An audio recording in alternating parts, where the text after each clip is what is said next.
This is, of course, The Great Gatsby by F. Scott Fitzgerald. I think this is the one that I read to Emily on our first date. Chapter 1.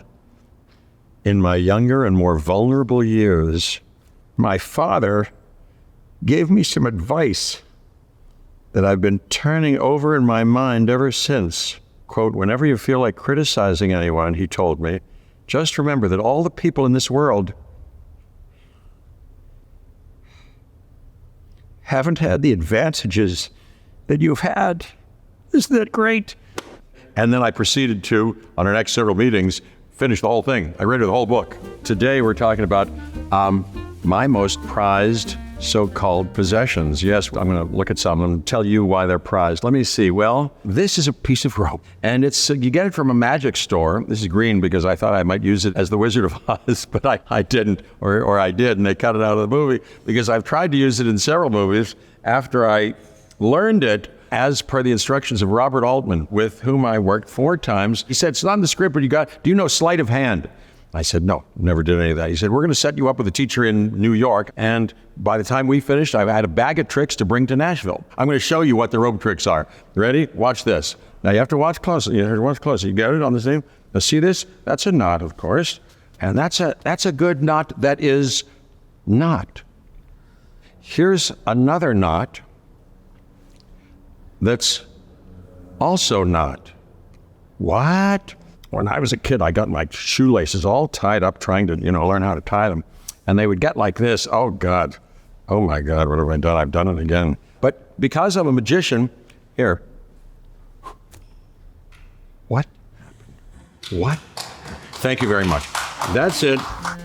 These glasses I rather like. When I did the Wes Anderson movie called The Grand Budapest Hotel, and at this fitting, the whole team was there, and they followed his drawings and fitted me into this tweedy 3-piece suit on this interesting thing. And he had something like these glasses pictured. Tried on a bunch of glasses, and Wes was there, said, no, not those, maybe those. I don't think so. No, I don't think we've found it. Well, we'll keep looking. This was now a few months before we started to shoot. Let me look around. I think I know what you want. I went to Jack's. I found Jack. I don't think I'd been there before. He brought out many things. I put them on. I took pictures of them. I sent them to Wes. And Wes, when he saw me in a picture of me in these, he went, those are the ones. That's it. You found them. We made it through the shoot without them getting lost or broken. I took them home. They're mine. I bought them.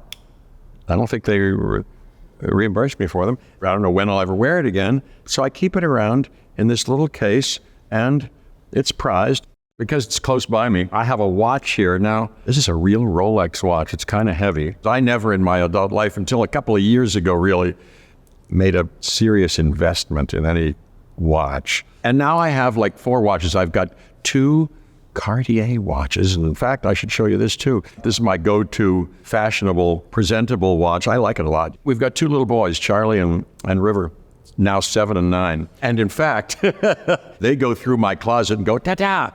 When you die, can I have this? Can I have that? So we have that conversation. It doesn't seem to be any big deal to them, at least. So I like the idea of possibly having them, the recipients of a Cartier watch apiece. And here's the other inheritable Rolex watch. It's a real Rolex watch, but it's customized.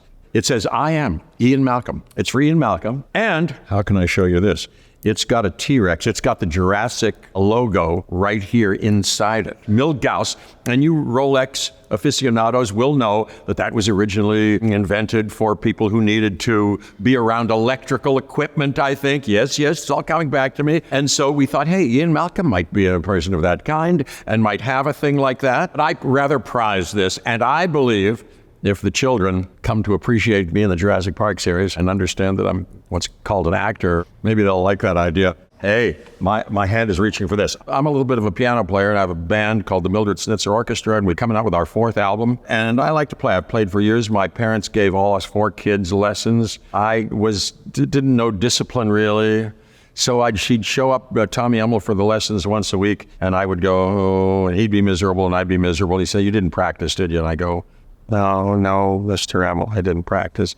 And but then There's something in my system that likes jazz. He gave me a piece of music as an exercise, as homework, of this, Alley Cat. This, I kind of remember, was the first one, and it was jazzy. If you don't know, it goes to da da da da da da. And I was like, I love that so much. I need to learn to play that. And I'm just going to sit here and now, I don't know if it's called practicing, but I'm going to sit here and play until I know how to play that. And I learned to play it, and it changed my life. This is a crazy thing. For a while, I kept a kind of a red-lettered day and date page that had my big events. Because otherwise, how do you remember, hey, when did I move into this house? And when did I do that job? And what, 1970, the fall of 1970, autumn, I graduate high school and I moved to New York City. New York City, just like I pictured it. Living just enough for the city. Anyway, that's that. And I won't continue with the last 40 years after that, but what a lucky life it's been. There you go. There's my red-lettered days. And I meet Emily Livingston, now Emily Goldblum, my wife, some 13 years ago. I can tell why I stopped doing this, because that's all I ever wanted from my life, is to get to that point. Speaking of Charlie and River, they paint. They like to paint. So I do prize these. They give me things all the time. Ta-da, this is for you. They make things. And River particularly is passionate about it and focused and makes a lot of things, and is enterprising, is entrepreneurial, likes to sell them. He wants money for them. And he says, and I've bought a couple of his paintings for a couple of dollars. And, they're both playing piano. This picture's kind of impressionistically our piano at home. It's really good. So that's his painting of not only the piano, but I think whatever musical vibrations are coming out of it. And he's signed it River. And then I think it's 2024. He didn't want to put Jeff on it, or Jeff, so he crossed that out and he put River. When they make things for the two of them, it's spectacularly adorable and maddening and challenging and primal and feral and wonderful, but totally adorable and hilarious. And their painting is fantastic. I love their painting. This other one is from Charlie. It's for Maman. They're French. My wife is French and devoted to her French culture. She talks French to the kids. Now, Maman, she was in the Olympics, She was a rhythmic gymnast. And so I think this is one of her, she might have her tights on, and she's the queen. She is royalty, and that's coming out of that. And the sun is shining down on her, and she's happy as a clam. They both play piano. I told you his piano is good. And they surf. They've been surfing. Their swimming is good. He's athletic, like their mom, and I'm kind of athletic myself, not like the mom. But they're good. Now this is a crazy little item. Here's Squiggles. Emily and I have to us, interesting and funny game. I put it somewhere where she hasn't noticed, and then it'll be her turn, and then I'll find it someplace by and by. I love to make her laugh. It's really fun, and she makes me laugh. My sister, Pam, she painted this. She paints many things. This is, believe it or not, taken from a photograph of me in my little Speedo, sort of high-waisted Speedo. And this was our dog named Ginger, a kind of chocolate French poodle that we adored. And then Emily and I said, hey, let's get it before we have kids. Maybe we want to try things out with a dog. So I said, hey, maybe the kind like I had when I was a kid. Maybe we get another French poodle. She said, okay. And we got a French poodle that we call Woody. He's the greatest dog in the world. So that's all of those things in one. My sister, our old dog, my house in Pittsburgh, the dog life that I've enjoyed. Last thing are some vinyl records. These are from my childhood. This is great. This is from Danny Kaye.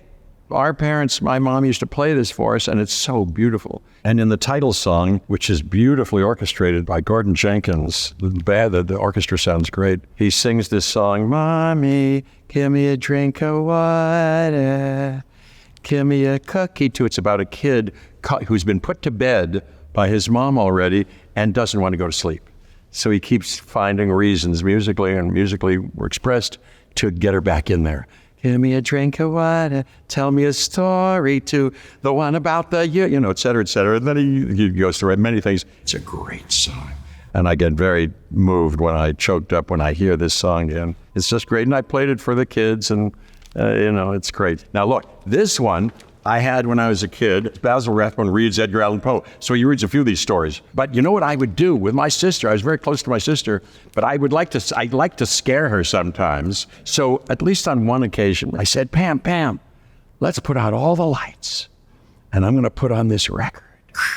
You hear the scratchy record, and then he starts to read, once upon a midnight dreary, while I pondered, weak and weary. I loved it. It's a little bit of a seed of the current me, or a little view into something of me. This is a good record. Cats Puts on the Dog. Joel Grey, who plays the Wizard of Oz in the original stage version that I saw and fell in love with when I saw it on Broadway, I came to know a little bit. He came over the house once, and then I've come to know Jennifer, his daughter, the Dirty Dancing girl. I love Jennifer, great. But you know who her grandfather and his father is? Mickey Katz. And he was a performer, an entertainer, and he did these songs that were popular songs and then made novel by changing them here and there into Yiddish. So anyway, I got a big kick out of those, and anyway, I still cherish that little record. And then I would talk to Joel Grey and Jennifer about that and my life, and they would know the songs, and we would sing them together. That was a big thrill to me, big thrill. If my parents ever would have seen me singing those songs with them, they would have gotten a big kick out of it. That's my story. I'm sticking to it. My table is empty. Those are some of my prized possessions and a little portal into my soul.